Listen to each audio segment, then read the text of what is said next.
हमारे उत्तराखंड में पुरुषोत्तम मास आते ही नई बहुएं मायके क्यों चली जाती है? क्या आपके यहाँ भी पुरुषोत्तम मास यानी मलवास की परंपराएं निभाई जाती हैं? पुरुषोत्तम मास यानी मलवास में उत्तराखंड की जो नई बहुएं हैं वो ससुराल में नहीं मायके में रहती हैं। हेलो दोस्तों, आप सभी को मेरा प्रणाम। कैसे हैं? उम्मीद करती हूँ आप सब अच्छे होंगे और हम भी एकदम बढ़िया हैं। जैसे कि आपको पता है आजकल पुरुषोत्तम मास चल रहे हैं, यानी कि मलवास भी इनको कहा जाता है। हमारे भाषा में इनको मलवास ही कहा जाता है। और उत्तराखंड में कुछ अलग अलग परंपराएं होती हैं इस महीने, जो कि नई बहुओं को, बेटियों को मतलब करनी पड़ती है, निभानी पड़ती है। तो जानेंगे आज की वीडियो में कौन सी वो परंपराएं हैं जिनको हमको फॉलो करना होता है और आप लोगों के साथ भी शेयर करते हैं। पहले हम जानते हैं पुरुषोत्तम मास यानी मलवास किसे कहते हैं, क्या होता है और हमारे उत्तराखंड में कैसे कैसे रीति रिवाज हैं इससे रिलेटेड। तो आज हम पहले ये जानेंगे कि मलवास कब से शुरू हुए हैं और कब ख़त्म होंगे। तो मलवास हो गए थे 17 मई से शुरू और ये ख़त्म होंगे 15 जून तक। 1 महीने का टाइम पीरियड रहता है मलवास का और ये 3 साल में एक बार आते हैं। तो हमारी शादी को भी अभी 2 साल हो गए हैं, तो मैं भी हमारे उत्तराखंड की जो परंपराएं हैं और मलवास में उसको मतलब फ़ॉलो कर रही हूँ, उसको निभाने की कोशिश कर रही हूँ। और देखते हैं आप लोगों के साथ भी शेयर करूँगी मैं कि मैं कैसे कैसे नियम फ़ॉलो कर रही हूँ। तो ये महीना समर्पित है भगवान विष्णु और श्री कृष्ण के लिए। और इस महीने आप जो भी पूजा पाठ भगवान का ध्यान करेंगे और साथ ही साथ आप दान पुण्य करेंगे तो आपको 2 गुना फल मिलेगा। इस महीने का कोई नाम नहीं था, तो ये महीना जाता है विष्णु भगवान जी के पास और कहता है कि लोग मुझे मलवास कहते हैं, ये नाम मुझे अच्छा नहीं लग रहा। तो फिर विष्णु भगवान जी मलवास का नाम पुरुषोत्तम मास भी रखते हैं और इसीलिए इस महीने की गई विष्णु भगवान की प्रार्थना और पूजा बहुत शुभ मानी जाती है और तब से इसका नाम पुरुषोत्तम मास रखा गया।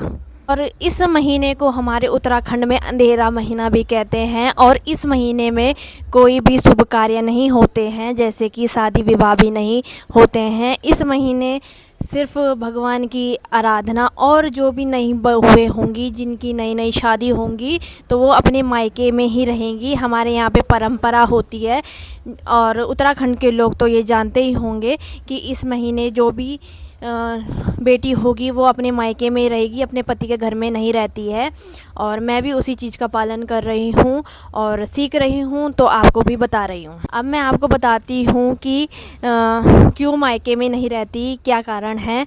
तो हमारे यहाँ पे इसे अंधेरा महीना भी कहते हैं और ऐसा कहते हैं कि पति के साथ नहीं रहना होता है, पति के घर में नहीं रहना होता है, क्योंकि पति की शक्ल भी नहीं देखनी होती है, क्योंकि पति के लिए ये महीना सही नहीं होता है।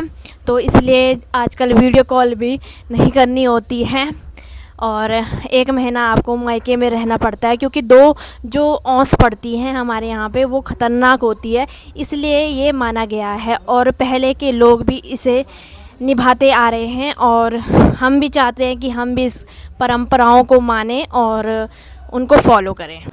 और आप लोगों का ये क्वेश्चन भी मुझे पता है कि आएगा कि ये सिर्फ नई नवेली बहुओं के लिए है या फिर जो पुरानी हो गई हैं उनके लिए भी है, क्योंकि मेरे मन में भी ये सवाल था। तो मैं बताना चाहूँगी, मतलब जैसे हमारी शादी को अभी 2 साल हुए हैं और पूरे हुए हैं और तीसरा अभी रनिंग में चल रहा है, नवंबर में पूरा होगा।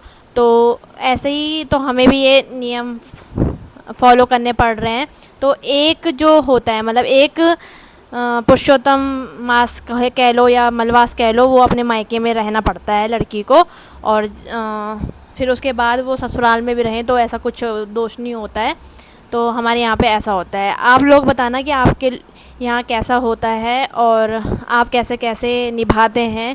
और मैं यही कहना चाहती हूँ, इस जो ये महीना है ये भक्ति के लिए बनाया गया है, तो आप लोग भी खूब सारी भक्ति करें, दान पुण्य करें और भगवान विष्णु आप पर अपनी कृपा बना के रखें और सभी के दुख हरें और ऐसे ही अपना मतलब आशीर्वाद वो बना के रखें सभी पर। और जो भी चीज़ें हो रही हैं हमारे आसपास वातावरण में वो चीज़ें ना हो, यही मैं चाहती हूँ।